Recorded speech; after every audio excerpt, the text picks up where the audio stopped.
हिंदी हमारी राष्ट्रभाषा है। हिंदी ने हमें साहित्य के साथ साथ नए शब्द भी दिए हैं। बदलते समय के साथ हिंदी भाषा का प्रभाव भी बढ़ा है। हिंदी आज के समय में संबंधों को मजबूत करने वाली भाषा सिद्ध हुई है। सोशल मीडिया के साथ साथ हिंदी अब व्यावहारिक जीवन में अपनी पकड़ बनाने लगी है। आज हिंदी का प्रयोग तो बड़ा है, मगर इसकी राह में चुनौती भी है। इसको लेकर हमने लोगों से बात की। आइए जानते हैं।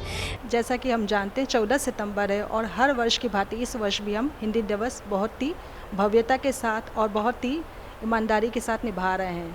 आज सुबह की क्लास में हमने सभी बच्चों को हिंदी दिवस के उपलक्ष्य में बताया, उनसे हिंदी के ऊपर कुछ महत्वपूर्ण नारे लगवाए और उन सब से ये विनती की है कि ये जो दिवस है, ये जो सप्ताह है, हम हिंदी में ही बात करेंगे, हिंदी में ही लिखेंगे और हिंदी में ही सोचेंगे। तो हिंदी हमारी जननी हमारी जन्मदाता है और हमारी भाषा है और मातृभाषा है। तो हम सभी आज से संकल्प लेते हैं कि हमें इस हिंदी के उत्थान में, प्रगति में जो भी हो सके, बन सके, करेंगे। हिंदी दिवस है और कई लोगों को ये सोच होती है कि हिंदी का रुतबा जो है वो कम हो रहा है, लेकिन मेरा ऐसा मानना है कि हिंदी का रुतबा कम नहीं हो रहा है, वर्तमान में बढ़ रहा है।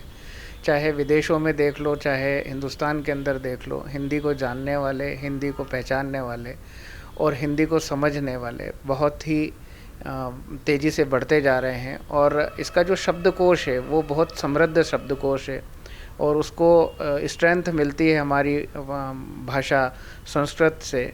तो आज की परिस्थिति में हिंदी बहुत मजबूत भाषा के रूप में उभरी है। हाँ, यदा कदा लोग इसको लेकर के कई तरह का दृष्टिकोण रखते हैं। राजनेताओं की शुभकामनाओं का दौर जारी है। प्रधानमंत्री नरेंद्र मोदी ने जहां हिंदी दिवस पर देशवासियों को शुभकामनाएं दी हैं, वहीं राजस्थान के मुख्यमंत्री अशोक गहलोत ने आम जन से हिंदी के उपयोग करने की अपील की है। इसके साथ ही कई राजनेताओं ने भी हिंदी भाषा के प्रचार प्रसार करने की अपील की है। अब देख रहे कि हमारे जो प्रधानमंत्री जी हैं वो भी हिंदी में बात करते हैं, हिंदी में ही सोचते हैं। अब देखिए आज उनकी जो पहुंच है, आज उनने जो एक स्थान पाया है वो हिंदी की वजह से तो हुआ है, क्योंकि हिंदी में ही वो सोचते हैं, हिंदी में ही वो लिखते हैं।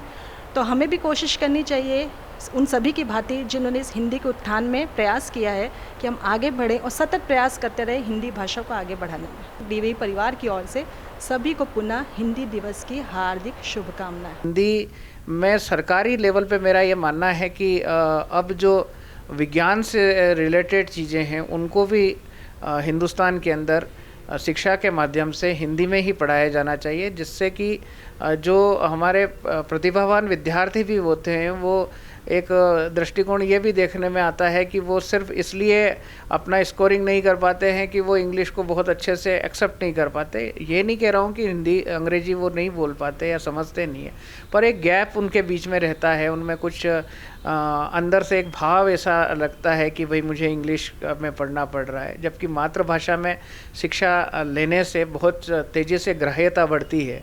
और इस दृष्टिकोण से देखें तो आज देश में सरकारी लेवल पे केवल इतनी सी ज़रूरत है, बाकी जो कुछ होगा वो तो पब्लिक का है। पब्लिक अगर उसको एक्सेप्ट कर रही है तो वो अपने आप में समृद्ध है, उसको फिर कोई रोक नहीं सकता। और मुझे ऐसा लगता है कि हिंदुस्तान के अंदर तो हिंदी के लिए तो लोगों का पूरा समूह आज लगा हुआ है, उसको विश्व स्तर पर मान्यता मिल रही है। और ऐसे में अब देखना होगा कि हिंदी दिवस के अलावा बाकी 364 दिन भी क्या हिंदी भाषा को याद रखा जाएगा और उसकी अहमियत बढ़ाने में देशवासी अपना योगदान देंगे।